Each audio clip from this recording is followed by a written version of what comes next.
بالله من الشيطان الرجيم.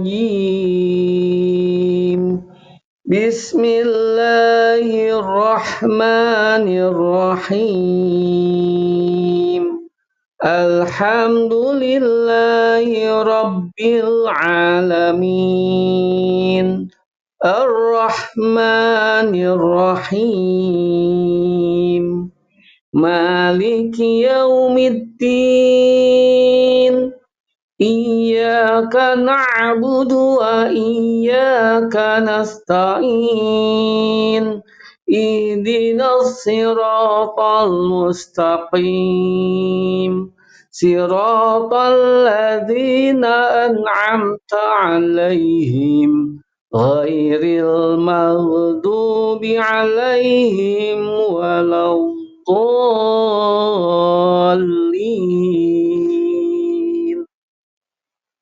Bismillahirrahmanirrahim. Dengan menyebut nama Allah yang Maha Pemurah lagi Maha Penyayang. Alhamdulillahi Rabbil Alamin. Segala puji bagi Allah, Tuhan semesta alam. Ar-Rahmanir-Rahim, Maha Pemurah lagi Maha Penyayang. Maliki Yaumiddin, yang menguasai hari pembalasan. Iyyaka na'budu wa iyyaka nasta'in. Hanya kepada Engkaulah kami menyembah, dan hanya kepada Engkaulah kami memohon pertolongan. Ihdinas siratal mustaqim. Tunjukilah kami jalan yang lurus. Siratal ladzina an'amta alaihim ghairil maghdubi alaihim waladdallin.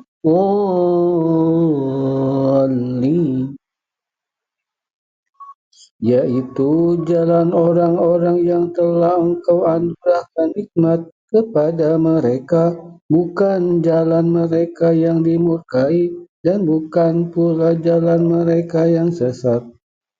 Bismi, dengan nama Allah, Allah, Ar-Rahmani, Maha Pengasih, Ar-Rahimi, Maha Penyayang.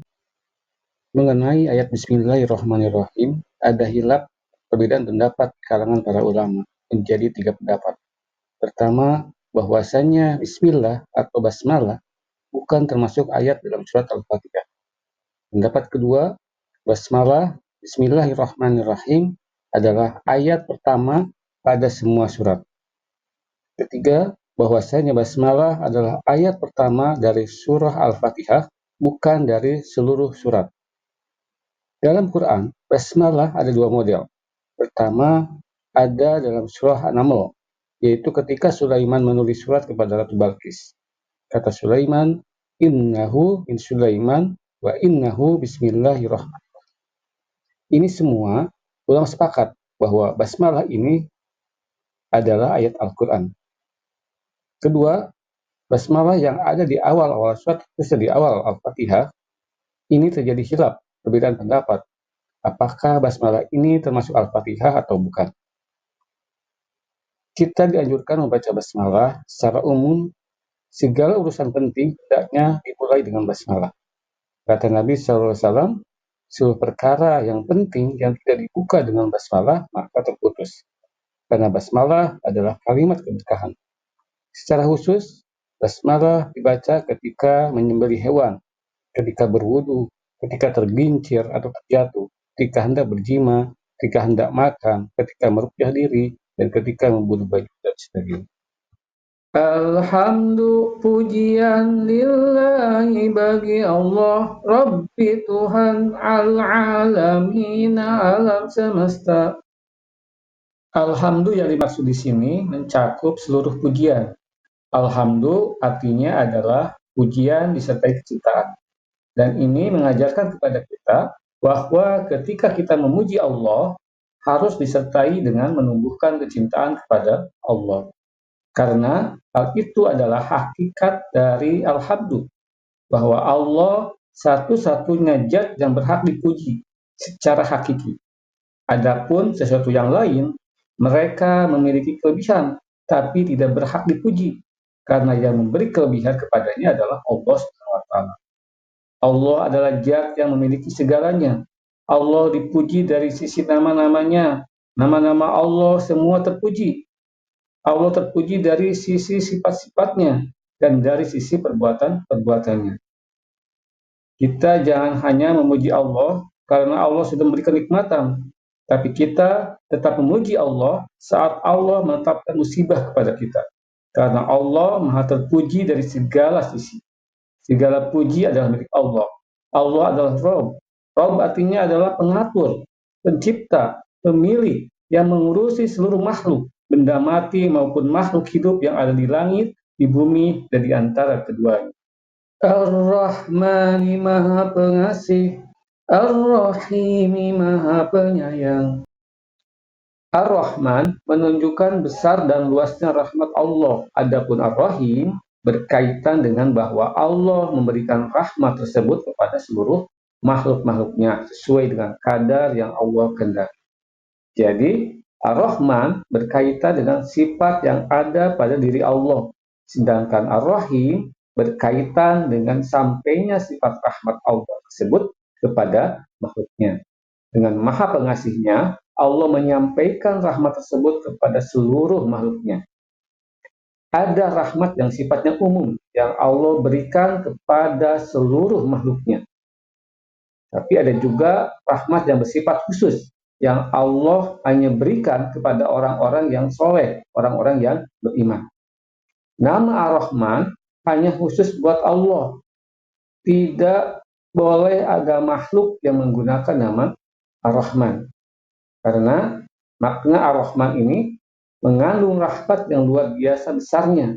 Gak ada makhluk yang memiliki sifat seperti itu. Adapun Ar-Rahim boleh digunakan sebagai nama manusia. Maliki penguasa, yaumi hari, ad-dini pembalasan. Ayat ini bermakna bahwa Allah yang mengatur semuanya pada hari pembalasan. Karena Allah yang memiliki hari tersebut, maka Allah yang berhak mengatur apapun yang Allah kehendaki. Apapun yang Allah lakukan, semua terserah Allah. Karena Allah yang memiliki hari pembalasan. Allah yang membangkitkan manusia. Allah yang menciptakan kembali manusia pada hari pembalasan tersebut. Allah lah pemilik yang sesungguhnya. Kita semua kembali kepada Allah.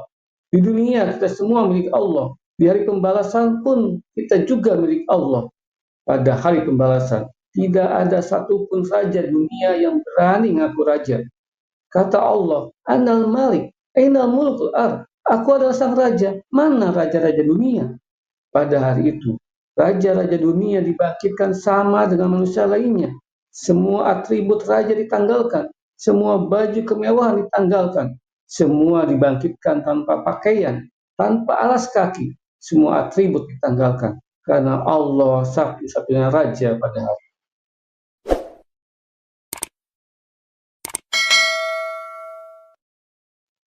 Iyyaka hanya kepadamu, na'budu kami menyembah, wa iyyaka dan hanya kepadamu, nasta'inu kami mohon pertolongan. Ayat ini adalah pengakuan seorang hamba bahwa hanya kepada Allah lah kita menyembah dan hanya kepada Allah lah kita memohon pertolongan. Hal ini menunjukkan ketauhidan seorang hamba. Kedua-duanya beribadah dan memohon pertolongan butuh keikhlasan. Butuh keikhlasan ketika beribadah dan butuh keikhlasan ketika memohon pertolongan. Dengan kita beribadah yang benar, maka kita akan diberikan pertolongan. Kenapa na'budu didahulukan baru nasta'in? Karena ibadah adalah tujuan, sedangkan pertolongan adalah wasilah. Ayat ini adalah ikrar. Ikrar pertama, ya Allah, hanya kepada Engkau lah kami beribadah. Barang siapa yang mengikuti ikrar ini, maka dia akan terbebas dari sifat riya. Karena ketika kita berikrar hanya kepada Allah kita beribadah, artinya kita tidak mengharapkan pujian, tidak mengharapkan sanjungan, tidak mengharapkan kehormatan dari siapapun. Kita hanya beribadah kepada Engkau ya Allah, tidak kepada yang lain. Ikrar kedua, hanya kepada Engkau kami memohon pertolongan. Barang siapa yang mengikuti ikrar ini, maka dia akan terbebas dari sifat ujub. Karena ketika kita hanya punya keyakinan bahwa keberhasilan kita, kesuksesan kita, semuanya tiada lain karena pertolongan Allah. Jadi, dengan kita mengikrarkan ayat ini dengan sungguh-sungguh dan memenuhi ikrarnya, maka kita akan terbebas dari sifat ria dan ujub. Ihdina, tunjukkan kami al-sirata, jalan al-mustaqima, lurus. Ayat ini adalah doa yang terbaik, doa meminta hidayah. Kalau kita sudah dapat hidayah dari Allah, maka semuanya dimudahkan. Kita meminta ditunjukkan pada jalan yang lurus. Jalan yang lurus maksudnya adalah jalan Islam, jalan yang sesuai dengan Al-Quran dan Sunnah. Jadi, makna dari ayat ini adalah, pertama, jika kami belum berada di atas jalan yang lurus, maka tunjukkanlah pada kami. Kedua, jika kami sudah berada di atas jalan yang lurus, maka kokohkanlah dan istiqomahkanlah. Jika sudah istiqomah, bukakanlah jalan-jalan kebaikan yang lain. Karena jalan-jalan kebaikan itu amat banyak. Ini adalah doa terbaik. Oleh karena itu, kita hadirkan hati dan pikiran kita ketika mengucapkan doa ini. Jangan sampai kita membaca doa ini, tapi hati dan pikiran kita melayang-layang entah kemana. Kita tidak fokus dengan doa ini. Sirata, jalan, alladzina, orang-orang yang an'amta, diberi nikmat, alaihim, kepadanya, ghairi, bukan, al-maghdubi, orang yang dimurkai, alaihim, kepadanya, wala, dan tidak, ad-dhallina, orang-orang yang sesat. Ayat ini menjelaskan yang pertama mengenai jalannya orang-orang yang diberi nikmat kepada mereka, yaitu jalannya para nabi, para siddiqin, para syuhada, dan orang-orang yang soleh. Di ayat sebelumnya kita berdoa untuk ditunjukkan jalan yang lurus, dan di ayat ini lebih menguatkan bahwa jalan yang lurus yang kita mohonkan kepada Allah adalah jalan yang bukan jalan sembarangan, yaitu jalannya para nabi, jalannya para siddiqin, orang-orang yang memiliki keimanan yang tinggi, jalannya para syuhada, dan jalannya orang-orang yang soleh. Kemudian yang kedua mengenai jalan orang yang dimurkai, yaitu jalannya orang-orang Yahudi. Orang-orang Yahudi dimurkai karena mereka adalah orang yang berilmu tapi tidak mengamalkan. Kemudian yang ketiga mengenai jalannya orang-orang yang sesat, yaitu jalannya orang-orang Nasrani. Orang-orang Nasrani disebut sesat karena mereka semangat beribadah tapi tanpa ilmu. Jadi, pada ayat sebelumnya kita meminta ditunjukkan kepada jalan yang lurus, maka pada ayat ini kita memohon dijauhkan dari jalan yang buruk. Jalan yang buruk ada dua, yaitu jalannya orang Yahudi, berilmu tapi tidak mengamalkan, dan jalannya orang Nasrani, bersemangat beribadah namun tidak punya ilmu. Dua jalan ini adalah jalan yang tercela. Maka ketika kita baca surat Al-Fatihah, hendaknya kita renungkan ini semua. Kita fokus ketika membacanya, agar doa kita dikabulkan oleh Allah Subhanahu wa Ta'ala. Al-Fatihah ini adalah surat yang agung, dinamai juga Ummul Kitab, induknya Al-Quran, karena berisi sifat-sifat Allah. Ada sifat rububiyah, bahwa Allah adalah satu-satunya Rabb yang mengurusi makhluknya, menciptakan, memberi rezeki, menghidupkan, dan mematikan. Ada juga sifat uluhiyah, bahwa Allah satu-satunya zat yang berhak disembah. Asma wa sifat, dan juga rukun iman, yaitu alhamdulillah berarti iman kepada Allah. Maliki yaumiddin berarti iman kepada hari akhir. Ihdinas siratal mustaqim, kita meminta jalan yang lurus, berarti kita beriman kepada Rasul. Hal ini juga berkaitan dengan beriman kepada takdir, bahwa kita meyakini bahwa hidayah hanya datang dari Allah, dan Allah memberikan hidayah pada siapa yang dikehendakinya. Wallahu a'lam.